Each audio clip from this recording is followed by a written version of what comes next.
What's up, guys? It is JTB here. Not only am I back with Madden content after a lot of time off, but I'm coming back with a bang. Not only is it a fantasy draft, not only am I playing with 1-minute quarters, but I'm doing all this with the rosters from Madden 2005. Obviously, there's going to be some players that aren't even in the game anymore. They're going to be there. There's also players, I think very, very few though, that are actually still in the game. And it's going to be simple enough. Each episode, going to give you guys a little bit of an intro about the game about to happen. Show you guys are going to see the entire gameplay. And then afterwards, we'll go ahead and talk about the game, how it all went. So that's how this episode is going to go. That's how all the episodes are going to go. Our ultimate goal, one season, get there, and then obviously win it all. Win the Super Bowl. But with that being said, let's get into the video. What's up, guys? It's JTB here, and we are back with another episode of the 1-minute crossover draft. In today's episode, something that hasn't happened yet in this series happens, and I honestly don't know how to explain it. So we're facing off against the Tampa Bay Buccaneers on Thursday Night Football. So, since I can't explain the unexplained, why don't you just watch? Here's the gameplay. Street, we find ourselves at Lincoln Financial Field in South Philly.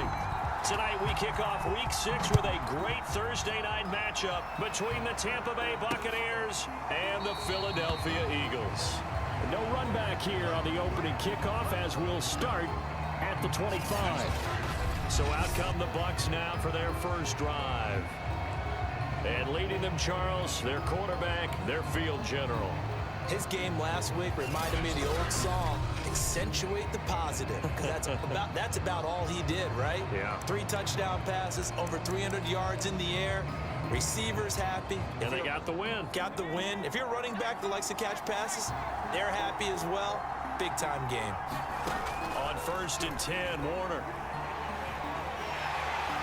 Eagle pressure, too much this time. Down he goes. It looks like a 12-yard loss there on the first down sack. That huge loss on the sack makes this job much more difficult. It's now 2nd down and 22 yards to go. Now a throw here, hauled in, and out of bounds across the 15-yard line. 4 yards on the completion, and it sets up a 3rd down.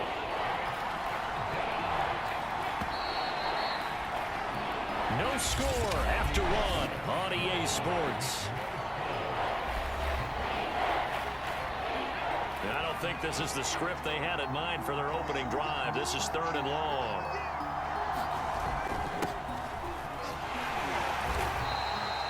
Five yards, and that means they come up short as they're going to have to punt here on the opening drive. The Eagles going to take the first of their timeouts as the stoppage will come with a little under a minute to go in this first half. Here comes the Buccaneers punter now as he's on to punt for the first time tonight. Here's Lewis to return. They'll get 9 yards on the return there following a punt of 42. And the offense will take over with a new set of downs. So now here comes the Eagles offense as they get ready to take over. And a look here at their go-to guy under center. And he ought to have a lot of pep in his step after last week's performance because he did exactly as you want him to play if you're a coach. 3 touchdown passes, 0 interceptions, which usually means you're making a lot of right decisions out there. And got him the win. And Vic's throw there incomplete.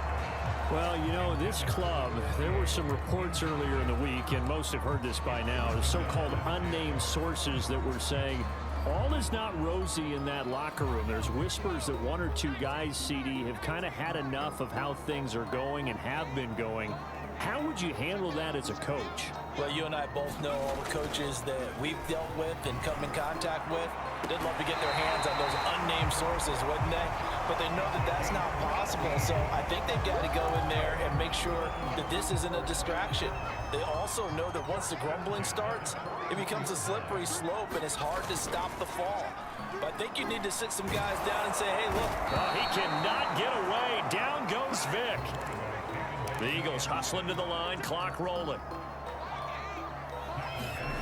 Another try after the first down sack.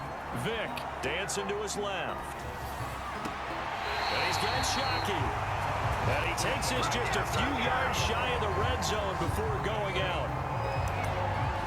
We talk about mobility on quarterbacks all the time. Here's where it really pays off. Able to move, evade, and is accurate throwing on the run and picking up a first down. Vick operating on first down. Oh, and this ball's tipped and intercepted. Picked off inside the 10. And his guys have got it back at the closing stages of the first half. Well, there definitely was some juice on that pass. And while tight ends don't always have the same reputation for hands as wide receivers do, in this case, that ball was expected to be caught. So he comes out of nowhere. He's got this handlebar mustache, greasy hair. And he says, would you rather eat a jar of mayonnaise or 3 sticks of butter? And I look, well, all right, never mind. Third quarter action now.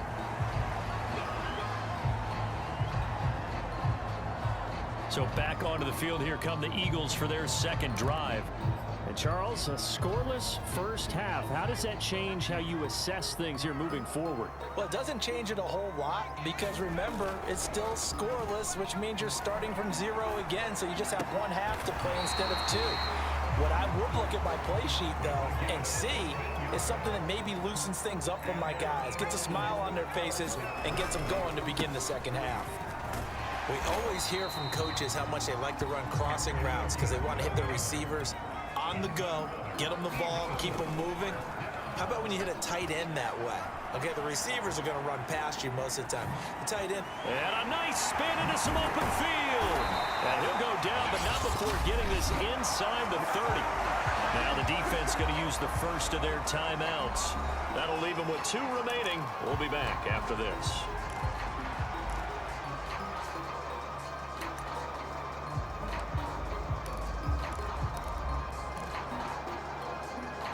Still in search of their first touchdown of the game, but they're on the move. 1st and 10.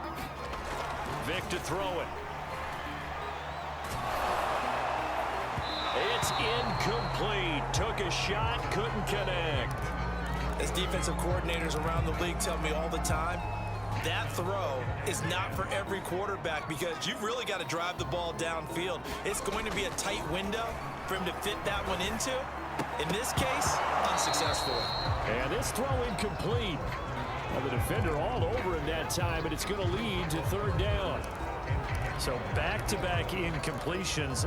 3rd down here in 10, but you're still in field goal range. And that's the thing to keep in mind. They're in field goal range. So now you don't take any unnecessary risks, but you try and find a way to get back to what you were doing earlier in the drive in order. Looking to get it to Ward. Intercepted. Picked off down at the 10. And the Buccaneers are going to get the football back as time will run out in this 3rd quarter of play. 1 quarter remains here in this Thursday night matchup. You're watching the NFL on EA Sports. The Bucs offense set to begin their next possession. They've got work to do, but they do still have a bit of time here. And they've got to feel comfortable with that, but they have all their play sequences called. If they get out of bounds, that allows them to huddle and call another play, but if they don't, it's hurry up to the line of scrimmage and either spike it and stop the clock or continue to move it downfield in order to try and get in range and win this game. See if they can do just that.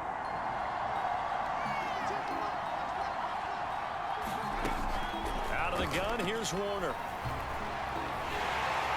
And he can't get a throw off. He's taken down.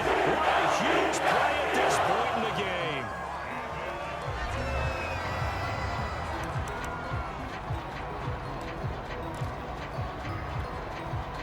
And some secondary help here for the defense in the nickel on 3rd and long.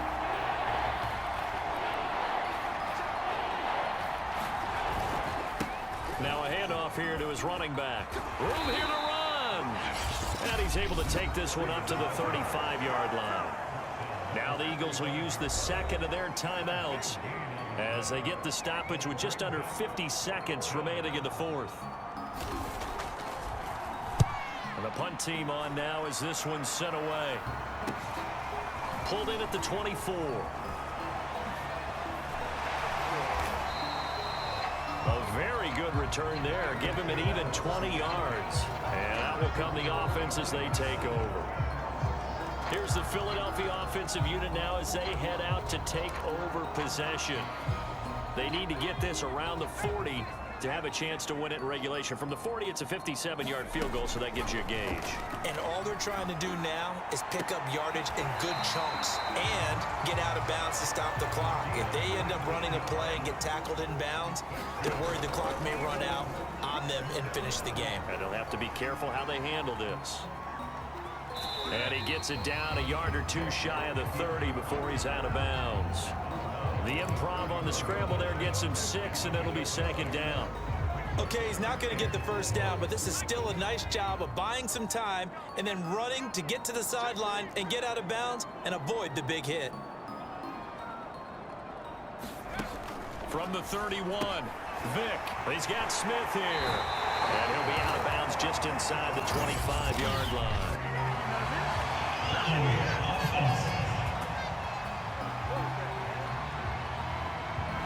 Usually see those guys out wide get called for holding on running plays. Here, passing play. Yeah, sometimes we get this quick screen, bubble screen, anything where they're having to block for their fellow receiver, usually at the point of attack, and this time he got caught. And now it all rests on the right foot of their kicker. This will be from 53 for the win. And that one will be no good. He never had it online. It's well wide to the left, and still nothing on the scoreboard. It remains a scoreless tie. So an empty possession there. What do you think went wrong, Charles? Well, it looked like maybe the plant leg might have given way just a little, and when that happens, guys have a tendency to pull through the ball to compensate, and in doing so, sent this one off target.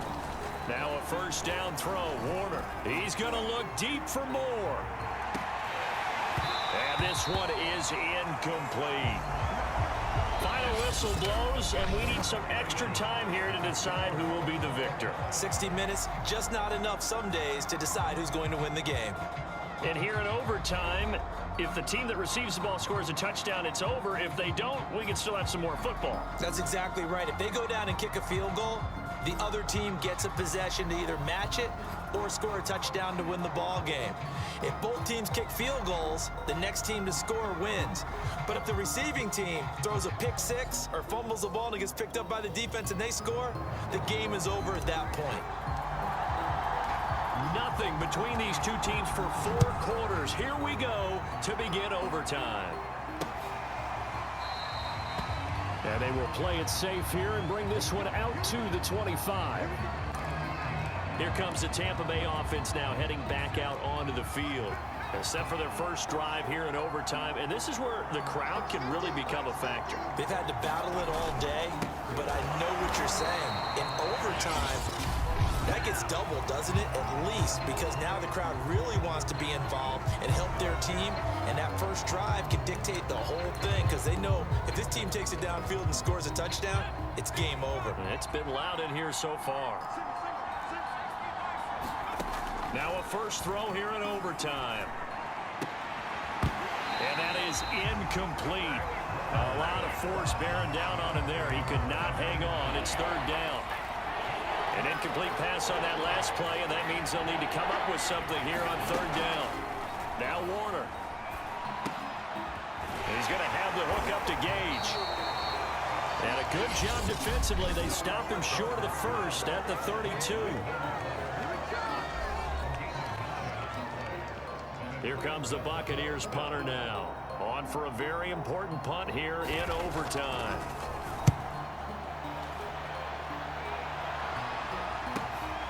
This is brought in at the 21. They'll net only 35 here following a 43-yard boot, 8-yard return.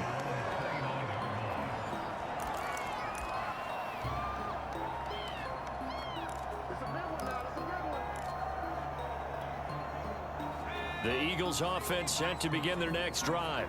Their defense did its job, got the stop. All they need is 3, and this is over. Couldn't have done much else other than score themselves and end it.